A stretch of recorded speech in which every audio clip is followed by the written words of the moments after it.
Hi guys, welcome කියලා පිළිගන්නවා චානුවන් බාගේ YouTube channel එකට. අද අපි දෙන්න ඇවිල්ලා තියෙන්නේ ඇහැලේ පොළ වලව්ව. ඒ කියන්නේ දැන් වැක්ස් මියුසියම් එක අවුරුද්දන්න මහනුවර අලුතින් ඉදි කරපු. ඇත්තට මෙතෙන්ද එන විදිය ගත්තොත් එහෙම මෙතෙන්ද එන්න ඕනේ මහනුවර ටවුන් එකට ඇවිල්ලා මහනුවර ටවුන් එකේ රජවීදිය. රජවීදිය කියන තැන තමයි රජවීදියට එන්න ඕනේ. එතන තමයි මේක තියෙන්නේ. මේක පැරණි බන්ධනාගාරයේ කොටසක් වෙනවා. ගෝගම්බර බන්ධනාගාරයේ කොටසක් වෙනවා. එහෙනම් අපි වීඩියෝ එක ඉස්සරහට ගිහලා බලමු.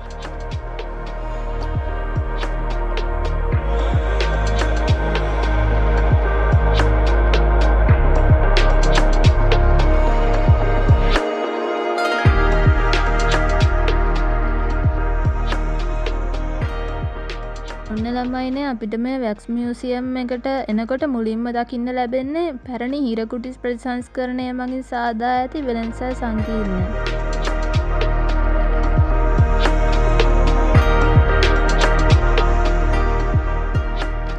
ඇතුල් වෙන ස්ථානයෙන් දකුණු පැත්තට ගියාම ප්‍රවේශ පත්‍ර නිකුත් කරන කවුළුව තියෙනවා. අන්න එතනින් ප්‍රවේශ පත්‍රයක් අරගෙන ටිකක් ඉස්සරහට එද්දී අපිට වැක්ස් මියුසියම් එක ඇතුළට යන්න පුළුවන්. මේ ඉදිරූප නිර්මාණය කරලා තියෙන්නේ අතුල කුමාර හේරත් මහතා විසින්. ඒ වගේම තමයි අපිට දැනගන්න ලැබුණේ මෙතන ඉතිහාසයේ සුවිශේෂී චරිත 36ක් ජීවමාන රූප විදිහටම නිර්මාණය කරලා තියෙනවා කියලා.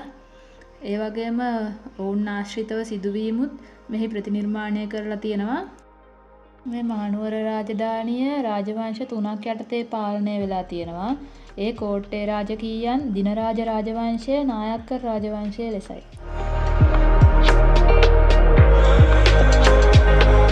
දිනරාජ රාජවංශිකයන් ලෙස පළවෙනි විමලධර්ම සූර්ය රජු, සෙනරත් රජු, දෙවන රාජසිංහ රජු, දෙවන විමලධර්ම සූර්ය රජු, ශ්‍රී වීරපරාක්‍රම නරේන්ද්‍ර සිංහ රජු ලෙස වේ.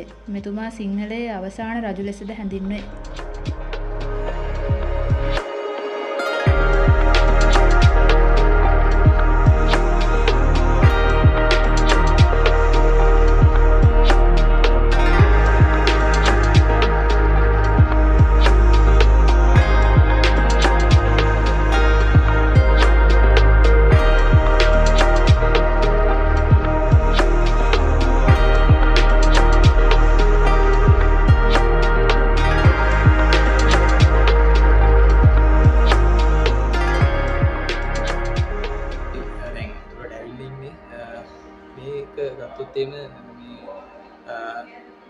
පරණ ඇහැලේ පොළ වලව්ව තමයි මේ ඉටිරූප කෞතුකාගාරයේ කරලා තියෙන්නේ දැන් මෑත කාලයේදී. මේ ළඟදී තමයි මේක විවෘත කරේ. ඇහැලේ පොළ අපි දන්නවා කට්ටියම දන්නවා මතුම් බණ්ඩාර ඇතුළු පවුල ජීවත් වෙච්ච ඒ වලව්ව තමයි මේ දැන් ඉටිරූප කෞතුකාගාරය කරලා තියෙන්නේ. ඒ විදිහට තමයි දැන් මෙතන ඊටම අලංකාර ඉටිරූප කෞතුකාගාරයක් ඉදි කරලා තියෙන්නේ. රුපියල් 400ක් වගේ තමයි මේකේ ටිකට් ප්‍රයිස් එක වෙන්නේ. එන්න ඕන විදිහ අපි කලින් කිව්වා ඒ විදිහට තමයි එන්න ඕනේ. ඇවිල්ලා ඉතින් මේ සුන්දර මේ ඉතිහාසය මේ දැන කියා ගන්න ඉගෙන ගන්න කට්ටියට ගොඩක් වැදගත් වෙන තැනක් තමයි මේක. ඇවිල්ලා බලන්න කියලා ආරාධනා කරනවා.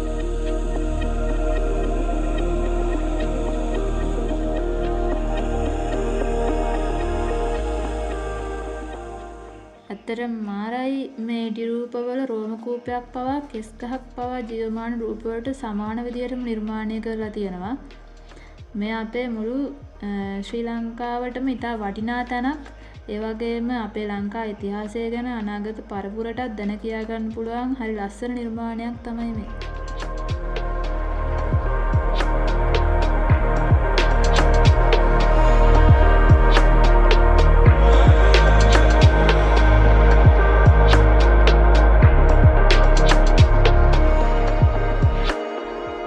රොබර්ට් නොක්ස් වසර 19ක් පුරා එවක ලංකාද්වීපය පාලනය කළ දෙවන රාජසිංහ රජුගේ සිරකරුවෙකු ලෙස කල්ගත කළේය.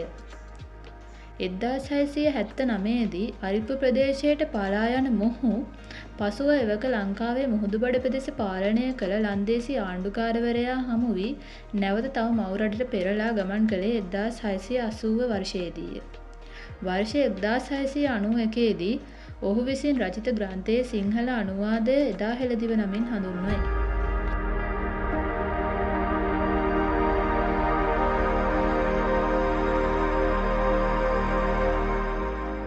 නායක රාජවංශිකයන් ලෙස ශ්‍රී විජේරාජසිංහ රජු, කීර්තිශ්‍රී රාජසිංහ රජු, රාජාධිරාජසිංහ රජු, ශ්‍රී වික්‍රම රාජසිංහ රජු ලෙසින් අපට දැක බලාගත හැකි වේ.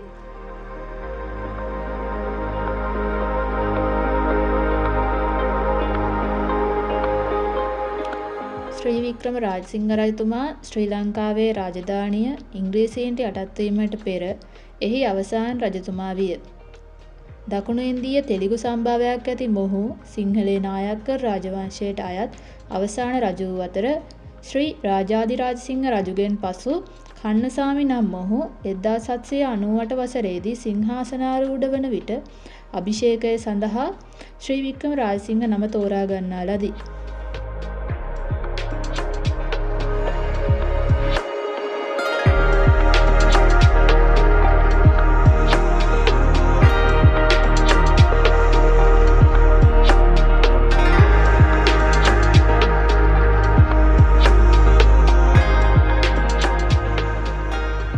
ඔබ මේ දකින්නේ ශ්‍රී දළදා මාලිගාවේ පත්තිරිප්පුව, නුවරවැව සහ මඟුල්මඩුව වැනි ඉතා විශිෂ්ට අදටත් අවසන් රාජධානියේ සංකේත විදිහට පවතින ස්මාරක නිර්මාණය කරන ලද ගෘහ නිර්මාණ ශිල්පියාය. ඔහු මාතර දෙවිනුවර සිට උඩරටට ගොස් රජවරු තිදෙනෙකු යටතේ ප්‍රධාන රාජකීය ගෘහ නිර්මාණ ශිල්පියා ලෙස කටයුතු කළ අතර දේවේන්ද්‍ර මූලාචාර්යවරයා නමින් මොහු හැඳින්වේ. වාස්තු විද්‍යාඥයෙකු, චිත්‍ර ශිල්පියෙකු වූ මොහු මහනුවර රාජධානිය අලංකාර ලෙස සැලසුම් කිරීමට දායකත්වය දී තිබෙනවා.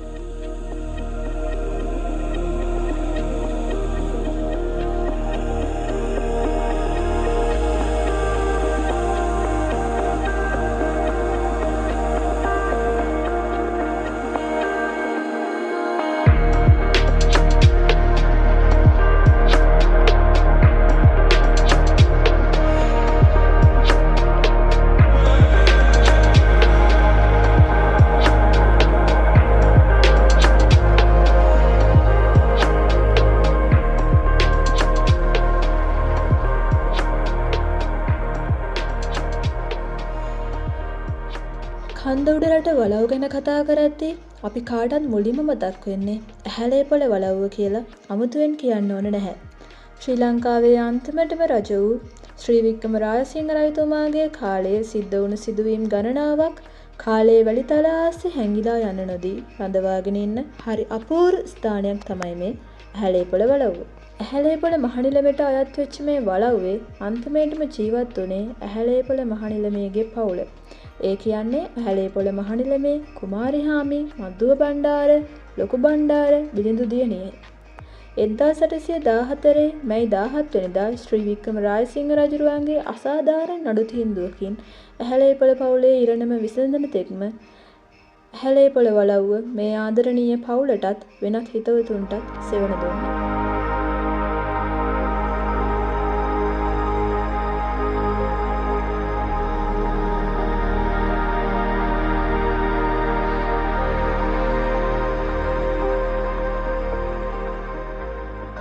අපි දැන් YouTube කපුටුවාකාරය බලලා දැන් යන්න යන්නේ තවත් මේ වගේ සුන්දර තැන් වලට යනවා අපි ඉස්සරහට. චානුවෙන් බාගේ අපේ YouTube channel එක අනිවාර්යෙන් subscribe කරන්න, comment කරන්න, share කරන්න. අලුත් වීඩියෝ එකේ සෙට් වෙනවා.